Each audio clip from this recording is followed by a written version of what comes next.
Қыт-қыттың сыры. Бұрынырақта тауық пен тышқан керемет дос болған екен. Күндердің күнінде тауық бір уыс бидай тауып алады. Досынан бидайды үгітіп беруін сұрайды. Мен үгіте алмаймын дейді тышқан. Амалсыздан бидайды тауық өзі үгітеді.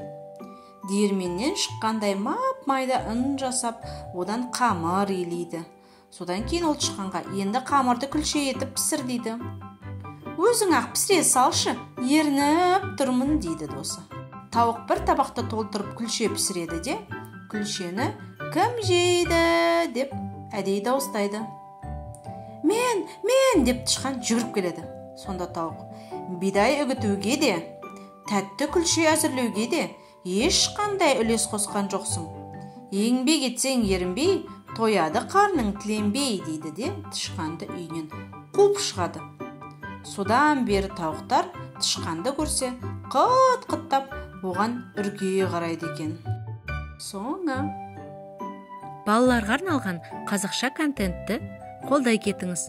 Ол үшін арнамызға тіркеліп, жүрекшені басып, пікір қалдырыңыз. Өзіңіздің достарыңызбен бөлісіңіз.